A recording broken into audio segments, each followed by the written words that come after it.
Let's talk about the mental health side of social media. You've been there for a long time now.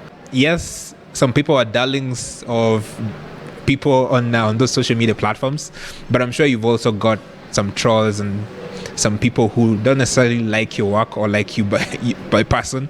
So how do you go through that, especially from a mental perspective? One thing you have to know, even if you have 10 friends on the offline, they're not on social media, 8 friends don't like you. Only that they can't tell it to your face, I don't like you.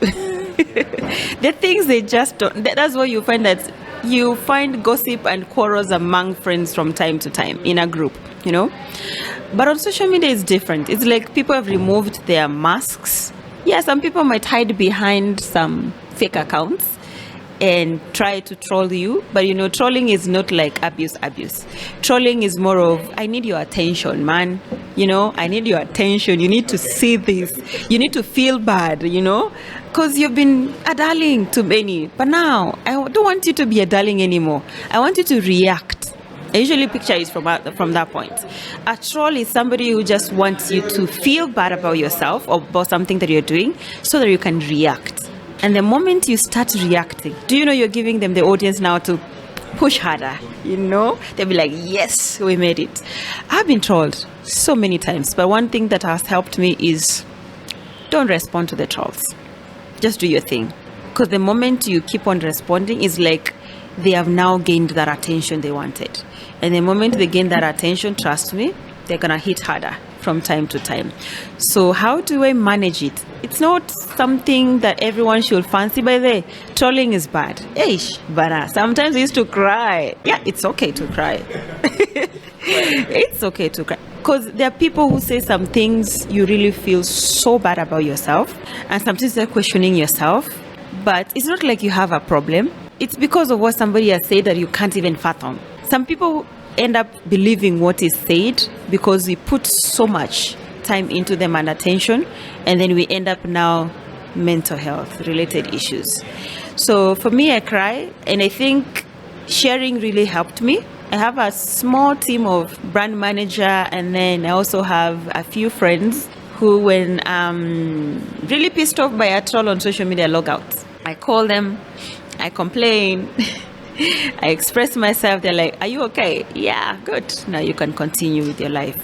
Until to date, I can't say that I've grown a thick skin, because sometimes there are people who say some things, they will still take you back to, what do you think about me? How do you see me? But I have allowed myself to feel bad, but I don't have to feel bad for a longer time.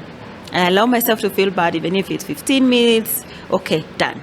Now go back to reading your goals. What did you want to do on this piece? What do you want to achieve? Do you want to be trolled all the time? No. Then you focus on your goals.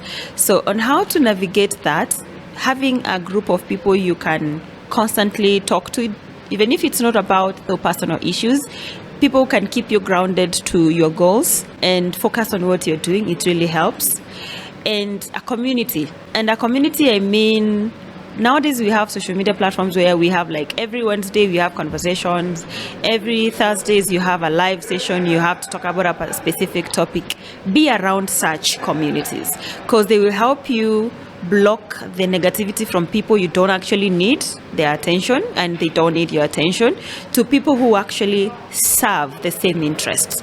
And that is where I think now growth happens, meaningful connections happens, and then the trolls double down because you have a legion.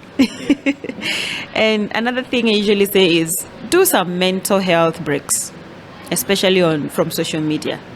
Social media is good, but it can really consume your all. Find times you can just be away, use the tools that are available, automate content, and leave that platform. Go do other things. Have fun. I'm the kind of a person people think I'm constantly stuck somewhere in a corner scrolling through social media. Maybe they have no idea. Maybe I have someone behind me who posts when I'm not around. That's one. Maybe I've automated content and posted, and then I was on social media for 1 hour to check what was happening. In a day, I have like a routine on how I spend my time on social media. And I remember I'm there for business, not just for fun. So I have time for fun, I have time for business. In a day, I usually spend at least 5 hours. That is work plus social media. But in terms of what to engage in, you'll never find me engaging in chit chats that don't really make any sense or that I value or fancy. I'm constantly on, I want to deal with professionals. So take your time to learn who to connect with, because at the end of the day, if you want to grow on social media, you have to know who to engage, who to connect, who to collaborate, which community to be part of. But I feel like people who are starting right now are very lucky. In 2018, 2017, where were communities on social media? People were being trolled and living on the social media. Nowadays, you can segment. You want to focus on this, and then you just focus on that. You can block people. You can just focus on the few people that you have. And that's why I say, don't let social media consume you. As much as some of us are making money out of it, sometimes it reaches a point you feel like you're constantly on the mood of getting more and more and more. But always ask yourself, after that, then what? Can you step out and meet Brian face to face for that cup of coffee? Yeah, talk about other things. Don't take everything to social media. That's something else. Trolls sometimes consume what you give them. Okay? Even our mental health in some way, so many people who have decided to deactivate completely on social media, sometimes you find that it's what they used to feed the people.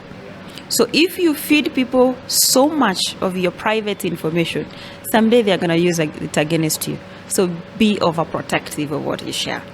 If it's business, be about business. If it's your personal life, well and good. Prepare your mental health toughness because the trolls are on their way.